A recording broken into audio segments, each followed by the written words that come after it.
Hello viewers, welcome to the Telugu report. This is Anajay Surya. SC వర్గీకరణ అంశం పట్ల మళ్ళీ ఆందోళనకరమైనటువంటి వాతావరణం నెలకొంది. సో ఎస్సీ వర్గీకరణ లోపల 11% ఇవ్వాల్సింది పోయి 9% ఇచ్చారు అన్నటువంటి ఒక కొత్త వాదన తెరపైకి వచ్చింది. మందకృష్ణ మాదిగ గారు కూడా నిన్న ఒక ప్రెస్ మీట్ పెట్టడం జరిగింది. సో ఎస్సీ వర్గీకరణ అంశం పట్ల ఆ ఎస్సీ కులాల్లో ఉన్నటువంటి అనేక ప్రత్యేక కులాల్లో ఉన్నటువంటి వ్యక్తులకు చాలా అపోహలు ఉన్నాయి. కాబట్టి ఇవన్నీ కూడా 2011 సెన్సస్ ప్రకారం తీసుకున్నటువంటి లెక్కలు కాబట్టి ఇవి తప్పుడు లెక్కలు అన్నటువంటి ఒక వాదన కూడా ఉంది. కాబట్టి చాలామందికి అనేక అపోహలు, అనేక ప్రశ్నలు ఉన్నాయి. ఈ ప్రశ్నలకు సమాధానం కావాలని చెప్పి చాలామంది వేచి చూస్తూ ఉన్నారు. సో ఈరోజు మనతో ఆ ప్రశ్నల గురించి, ఆ వాదన గురించి మనతో మాట్లాడడానికి ఒక వ్యక్తి మన స్టూడియోకి వచ్చారు. ఆ వ్యక్తిని ఇన్వైట్ చేద్దాం. బ్రదర్ అండి. హాయ్ అన్న. హాయ్. ఏంటి మీ పేరేంటిది? ప్రశాంత్. ప్రశాంత్. ఎక్కడి నుంచి వచ్చారు? నాది సంగారెడ్డి అన్న. సంగారెడ్డి. ఇక్కడ హైదరాబాద్లో మాసర్ ట్యాంక్ సైఫో సైన్స్ కాలేజ్లో డిగ్రీ చదువుతున్నాను. ఇక్కడ డిగ్రీ చేస్తాను. ఇప్పుడు డిగ్రీ చేస్తున్నాను. అంటే ఎస్సీ సామాజిక వర్గంలో మీది ఏ కులం? మాది బుడగజంగం అన్న. మాది గొప్ప కులం బుడగజంగం. ఓకే. మాది గొప్ప కులం కిందకి వస్తుంది. మాది గొప్ప కులం. ఓకే. మాది ఇప్పుడు అంటే ఎస్సీ సామాజిక వర్గంలో మీకు ఏ కేటగిరీ? ఇప్పుడు వర్గీకరణ లోపల మీకు ఏ కేటగిరీ ఇచ్చారు? అయితే మొన్న అసెంబ్లీలో బిల్లు వర్గీకరణ చేసినట్టుగా మాది ఎస్సీ ఏలో పెట్టిరన్న. అంటే గ్రూప్ 1లో పెట్టిరు మమ్మల్ని. అంటే 1% రిజర్వేషన్ ఇచ్చారు. ఓకే. అంటే మీతో పాటు ఇంకెన్ని కులాలు ఉన్నాయి అందులోపట? మాతో పాటు ఇంకా 15 కులాలు ఉన్నాయి. ఇంకా 15 కులాలని ఎస్సీఏ ఇది ఎస్సీఏలో పెట్టారు. సో ఇప్పుడు అంటే జనరల్గా ఇప్పుడు మీకున్నటువంటి ప్రశ్న ఏమిటి ప్రస్తుతానికి? మాకున్న ప్రశ్న అంటే అన్న, ఇప్పుడు అప్పటికిప్పటికే జనాభా అనేది పెరగలేదు. అంతే జనాభా ఉంటారు. ఎట్లుంటారు అసలు? అంటే ఎంతో పెరగాలి కదా జనాభా.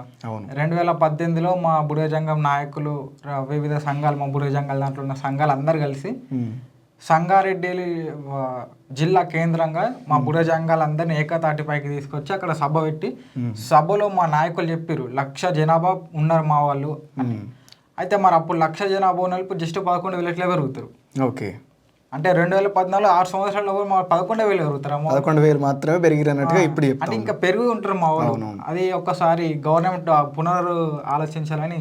ఓకే. 2011 సెన్సస్ లెక్కల ప్రకారం, జనాభా లెక్కల ప్రకారం అప్పుడు 1,00,000 పైన ఉన్నటువంటి బుడగ జంగాల జనాభా శాతం అనేది 2024-25కి ఇంకా పెరిగి ఉండాలి కదా. ఈ 10-12 సంవత్సరాల లోపల ఆ జనాభా అనేది డబల్ అధికం అయ్యేటటువంటి పరిస్థితులు ఉండాలి కదా. కానీ 2014 వరకే 11,000 మాత్రమే పెరిగిరన్నారు.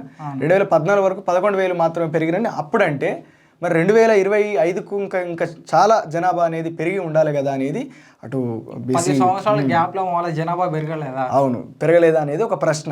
ఆ ప్రశ్న ఇప్పుడు ఆ జనాభాకు తగ్గట్టు రిజర్వేషన్ అనేది కేటాయించాలి కదా అన్నటువంటిది కూడా ఇక్కడ వీరి యొక్క వాదన. అంటే జనరల్గా ఈ ప్రశ్న మీకు వచ్చినప్పుడు మీరు మొట్టమొదటిసారి బుడగ జంగాల నాయకులు కానీ లేకపోతే అక్కడ ఉన్నటువంటి కార్యకర్తలు ఎవరు కూడా దీనికి సంబంధించి ప్రశ్నించలేదా? ఎవరిని కూడా అడిగిరు అన్న. మా వాళ్ళు చాలా మంది అడిగిరు. కడియం శ్రీహరి గారిని కలిసిరు, దామోదర్ రాజనరసింహ గారిని కలిసిరు, వినతి పత్రాలు అయితే ఇచ్చిండ్రు. మరి చూద్దాం, వేచి చూద్దాం ఏమైతే. ఓకే.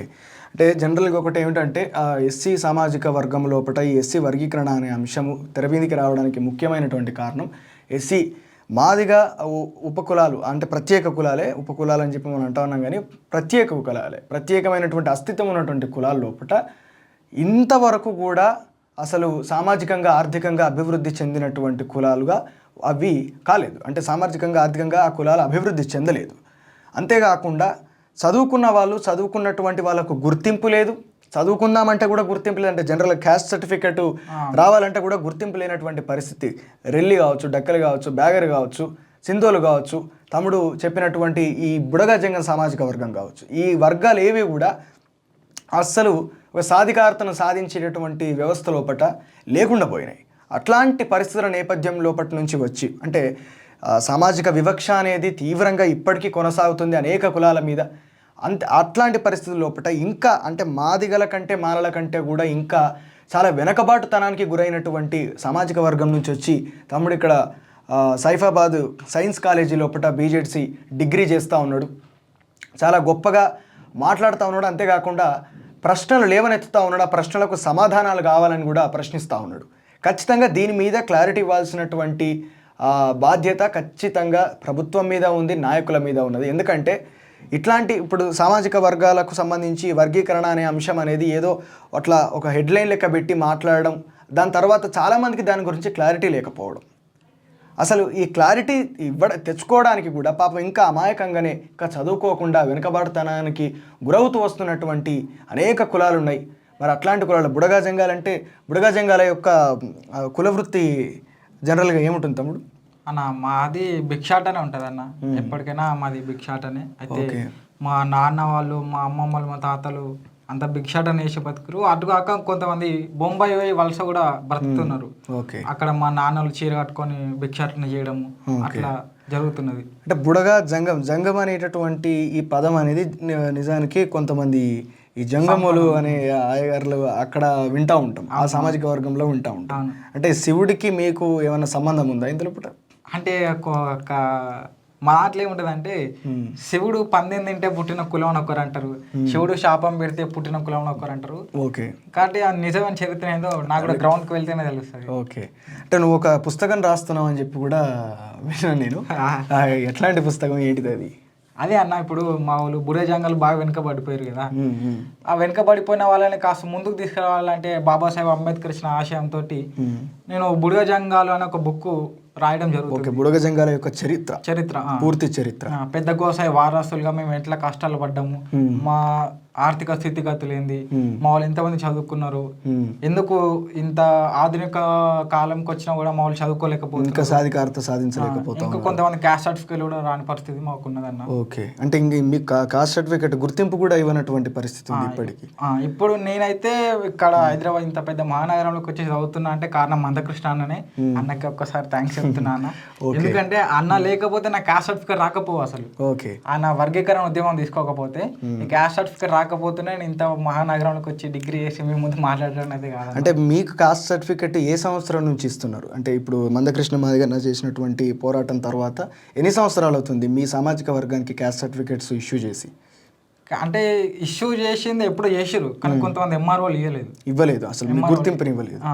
అంటే నువ్వు కాస్ట్ సర్టిఫికేట్ తీసుకున్నప్పుడు ఏమైనా ఇబ్బందులు పడ్డావా? అప్పుడు నాకు కాస్ట్ సర్టిఫికేట్ అప్పుడు అంత ఐడియా లేదు. నేను నర్సరీ ఎల్కేజీ చదివే టైంలో మా పెద్దనాన్నకు తీసి ఇచ్చిండు, నాకు అంత ఐడియా లేదు. ఓకే, ఈ 60 సంవత్సరాల భారతదేశం లోపల కూడా ఇంకా ఉనికి అస్తిత్వ నిరూపణ కోసం ఇంకా పోరాటం చేయవలసినటువంటి పరిస్థితి ఇంకా ఉన్నది. ఈ దేశంలో ఉన్నటువంటి చిట్ట చివరి వ్యక్తికి కూడా రాజ్యాంగ ప్రతిఫలాలు అందాలి అని చెప్పి మన రాజ్యాంగంలో రాసుకుంటే, ఇక్కడ ఈరోజు బుడగ జంగాల సామాజిక వర్గం నుంచి వచ్చినటువంటి ఈ తమ్మునికి క్యాస్ట్ సర్టిఫికేట్ ఒక పోరాటం తర్వాత వచ్చింది. మందకృష్ణ మాదిగ చేసినటువంటి పోరాటం తర్వాతనే సామాజిక వర్గాల క్యాస్ట్ సర్టిఫికేట్లు వచ్చేటటువంటి అవకాశం వచ్చింది, కానీ అంతకుముందు అది లేదు, ఆ పరిస్థితి లేదు. ఇప్పటికి ఇంకా కాస్ట్ సర్టిఫికేట్ రాని కాస్ట్లు ఉపకులాలు ఉండవచ్చు, అంతే కదా. మా వాళ్ళే ఉన్నారు, మా బుడగజంగాలే ఉన్నారు, బుడగజంగాలనే వస్తలేదు.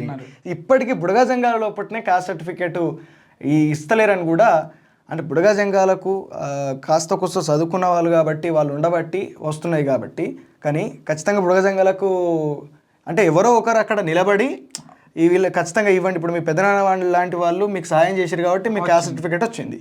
కానీ అదే బుడగజంగ సామాజిక వర్గానికి చెందినటువంటి వ్యక్తులు పాపం వాళ్ళకి ఎట్లాంటి ఆధారం లేనటువంటి వ్యక్తులకు వాళ్ళు ఎంత పోరాటం చేసినా రాదు. మా పెద్దనాన్న కూడా రెవెన్యూ ఆఫీస్లో చేసిండు కాబట్టి ఆ రకంగా నాకు వచ్చింది అనుకుంటా. ఒకవేళ ఆయన కూడా రెవెన్యూ ఆఫీస్లో చేయకపోతే నాకు కూడా అది కూడా రాకపో. ఓకే, అంటే ఇంకా అనేక కులాలు ఇంకా వెనుకబడతానికి గురయ్యేటటువంటి పరిస్థితి ఉన్నది. సో మీ సామాజిక వర్గం లోపల ఇప్పుడు 1,00,000 జనాభా కంటే ఎక్కువ ఉన్నారని చెప్పి మీరు చెప్తా ఉన్నారు. చదువుకున్న వాళ్ళు కాస్త గవర్నమెంట్ ఎంప్లాయీస్గా ఉన్నటువంటి వ్యక్తుల యొక్క సంఖ్య ఏమన్నా మీకు ఐడియా ఉందా? అంటే బిఫోర్ తెలంగాణ మేబీ ఉండొచ్చు, కానీ ఆఫ్టర్ తెలంగాణ అయితే ఏం లేదన్న. ఏం లేదు. ఎవరు చదువుకొని అసలు కనీసము అక్కడ నుంచి బయటకు వచ్చినటువంటి వ్యక్తులు అయితే ఎవరు లేరు. అంటే 10th క్లాస్ చదివి కంపెనీలోకి పోయి చదువుకోవడం అన్నది అంతే. 10వ తరగతి వరకు చదువుకొని ఆపేసిన వాళ్ళే. ఇంత ఆధునిక కాలంకి వచ్చినా కూడా మాకు ఇంకా భూమి లేదు, ఇండ్లు లేవు. అంటే మేము సంచార జాతులుగానే అక్కడిక్కడ అడుక్కొని బతకడం తప్ప ఏం లేదు. మాదిగా సామాజిక వర్గంలో ఉన్నటువంటి ఈ సంచార కులాలు అన్నమాట, జాతులు. ఓకే. మాకు ఇంకా ఇండ్లు ఉండవు, భూములు ఉండవు, సొంత ఇల్లు అనేది ఉండదు. ఇప్పుడు మేము ఏదైనా మీకుందా, మీకు భూమి కానీ ఇల్లు కానీ ఉందా? మాకు భూమి అంటే మరి ఏం లేదన్న, ఎకరం ఉంటుంది, ఉంటే ఎకరం, ఒక 2 రూముల ఇల్లు ఉన్నది. ఇల్లు ఉన్నది. అది ఎవరు కట్టిరు? అది పాతదా? మా నాన్న మేస్త్రి, మా నాన్నని కట్టిండు. Okay okay. నాన్న మేస్త్రి పని చేస్తారు? మేస్త్రి పని. అమ్మ ఇంటి దగ్గర? అమ్మ గర్భసంచి ఆపరేషన్ అయింది, ఇంటి దగ్గర ఉంటుంది. ఓకే. అంటే మీరు ఎక్కడ చదువుకున్నారు? మీ స్కూల్ ఎక్కడైంది? నేను ఫస్ట్ ఆఫ్ ఆల్ నా జీవితంలో ఎవరికైనా థ్యాంక్ యూ చెప్పాల్సి వస్తే మా పెద్దనాన్నకి చెప్తాను. ఓకే. ఎందుకంటే మా అమ్మ నాన్నలకి విద్య అంటే ఏందో తెలియదు. ఆయన రెవెన్యూ ఆఫీస్లో చేసిండు, కాసు కోసం చదువుకున్నాడు. ఆయన ద్వారా నేను నర్సరీ, ఎల్కేజీ, యూకేజీ కంప్లీట్ చేసిన. అక్కడ నుండి నేను మళ్ళీ తర్వాత అదే ప్రైవేట్ స్కూల్లో 5th వరకు చదివిన. అక్కడ తర్వాత 5th తర్వాత నాకు ఏందో తెలియదు. మా పెద్దనాన్న నన్ను మోడల్ స్కూల్ ఇప్పించింది. మోడల్ స్కూల్లో? మోడల్ స్కూల్లో నాకు కొంచెం జ్ఞానం వచ్చింది. 6th తర్వాత నుంచి మోడల్ స్కూల్. ఏ సంవత్సరం నుంచి? అంటే 2014లో 5th అన్న. 5th. ఓకే. ఇప్పుడు 2020 10th అయిపోయింది. ఆ 10th తర్వాత ఇంటర్మీడియట్కి వెళ్ళిన. ఓకే. ఇంటర్మీడియట్ నా సొంతంగానే వెళ్ళిన. అంటే అప్పటికి చెప్పేటోళ్ళు లేరు ఎవరు, సొంతంగా వెళ్ళిన. అక్కడ మా ప్రిన్సిపల్ సారు, మా తెలుగు సారు వాళ్ళ చొరవతోటి ఇట్లా హైదరాబాద్ అంటే ఇట్లా ఉంటుంది, ఈ గ్రూప్స్ ఉంటాయి, ఎంసెట్ రాయాలి, నీట్ రాయాలి, ఇవన్నీ ఉంటాయని వాళ్ళు చెప్పడం ద్వారా తెలుసుకొని ఇక్కడ వరకు వచ్చిన అన్న. ఓకే. ఇప్పుడు డిగ్రీ అయిపోయిన తర్వాత ఏం చేద్దామని చెప్పి అనుకుంటున్నావు? నాకైతే ఒక గోల్ ఉందన్న. మా బుడగ జంగాల మీద పిహెచ్డి చేసి అలా నాకు తోచినంత వరకు అలా ముందుకు తీసుకురావాలి. Great great great. బుడగ జంగాల సామాజిక వర్గానికి సంబంధించినటువంటి ఆ వ్యవస్థ మీదనే పిహెచ్డి చేయాలనుకుంటున్నా. పిహెచ్డి చేయాలి అంటే వాళ్ళు నేను పిహెచ్డి పోకముందే తీసుకున్నాను. నేను తీసుకుంటాను. ఇప్పటి నుంచే ప్రయత్నం చేస్తున్నాడు తమ్ముడు. బుడగ జంగాల చరిత్ర గురించి, బుడగ జంగాల యొక్క పూర్తి స్థాయి అసలు ఆ సామాజిక ఆర్థిక వ్యవస్థ ఎట్లుంటుంది, ఎంత వెనకబడతనానికి గురై ఉన్నారన్న దాని మీద పూర్తి స్థాయిలో ఇప్పుడు గ్రౌండ్ లెవెల్కి వెళ్ళి మరి అతను ఒక థీసిస్ రాద్దామని అనుకుంటున్నాడు. డిగ్రీలోనే ఉన్నాడు, ఇంకా డిగ్రీ ఫైనల్ ఇయర్ అయినప్పటికీ కూడా తన పిహెచ్డి థీసిస్ అనేది ఇప్పటి నుంచే ప్రారంభం చేసిండు. గ్రేట్ గ్రేట్ తమ్ముడు. అండ్ ఇంకా ఇప్పుడు ఇంకా అంటే ఇప్పుడు సామాజికంగా ముందుకు రావడానికి ఈ రిజర్వేషన్ల వల్ల ఇప్పుడు ఈ వర్గీకరణ పోరాటం అనేది మీకు మేలు చేస్తుందని చెప్పి మీరు అనుకుంటున్నారా? ఈ సామాజిక వర్గానికి మేలు చేస్తుందని చెప్పి మీరు అనుకుంటున్నారా? మేలు చేస్తుంది అంటే చేయదన్న.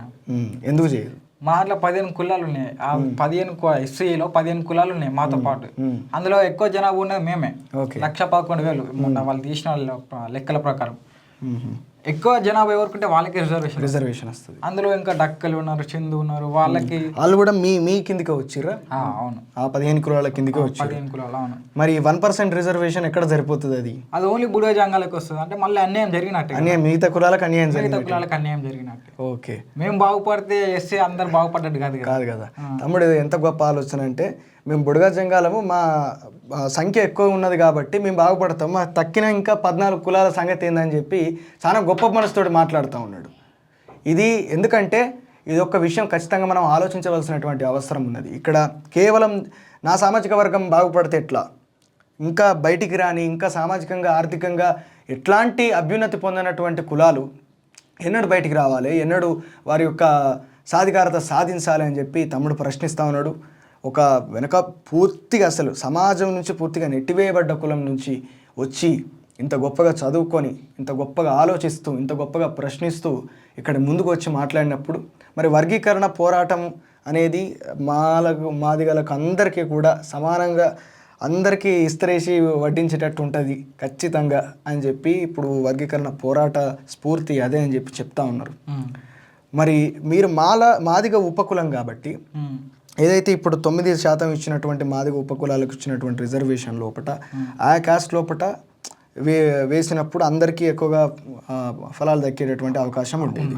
కానీ 15 కులాలకు 1% రిజర్వేషన్ ఇచ్చినప్పుడు ఖచ్చితంగా ఈ కులాలన్నింటికి కూడా కొంచెం అన్యాయం జరుగుతుంది. ఖచ్చితంగా 15 కులాలకు అన్యాయం జరుగుతుంది. 2 లేదా 3% ఇస్తే న్యాయం జరుగుతుంది అంతే. ఇప్పుడు ఆ 9% లోపల కలిపినా కూడా మీకు న్యాయం జరిగే అవకాశం ఉంటుందా? ఉండదు. ఎందుకంటే దాంట్లో మాదిగలే వాళ్ళే లక్షలు అంటారు. Okay okay. మాదిగల యొక్క సంఖ్య ఎక్కువ ఉన్నది, వాళ్ళ సంఖ్య ఎక్కువ అంటే వాళ్ళకే రిజర్వేషన్ మళ్ళీ వెనక పెట్టినట్టు. ఓకే. మళ్ళీ మాదిగల యొక్క పరిస్థితులు లెక్క మీదైతే మళ్ళీ మేము పోరాటాలు చేయాలంటే ముందే ఉపకులం కాబట్టి మాకు అంత డబ్బు ఉండదు, వాళ్ళు చదువుకున్న వాళ్ళు ఉండరు. పోరాటాలు చేయాలంటే మాతో కాదు. ఇది ఇప్పుడు మందకృష్ణ అన్న ఇచ్చిన సపోర్ట్ తోటి మళ్ళీ ఒకసారి గవర్నమెంట్ ఆలోచించి వర్గీకరణ పునఃసమీక్ష చేయాలి. మరి దీని గురించి ఇప్పుడు ఎట్లా ముగడికి పోబోతా ఉన్నారు? నాయకులు ఏం చెప్తా ఉన్నారు, దీన్ని ఈ ప్రశ్నను ఏ విధంగా ముందడి తీసుకెళ్తారు? ఎందుకంటే ఇది 15 కులాల భవిష్యత్తుకు సంబంధించినటువంటి విషయం కాబట్టి ఇది ఒక్కసారి ఇప్పుడు ఫిక్స్ అయిపోయిందంటే మళ్ళీ దీన్ని మార్పు చేయడానికి మళ్ళీ ఒక గొప్ప పోరాటం, మళ్ళీ ఒక మందకృష్ణ లాంటి నాయకత్వం అనేది దొరకరు. ఇప్పుడు నాయకులు ఇప్పుడు ఏంటంటే ఒక తెలంగాణ అచ్చిపోయిన తర్వాత ఒక స్తబ్దత వాతావరణం ఏర్పడ్డది. ఇక్కడ పోరాటాలు చేసేటోళ్ళు ఎక్కువైపోయింది, పోరాటం చేసేటటువంటి ఓపిక కూడా ప్రజలు లేకుండా పోయింది.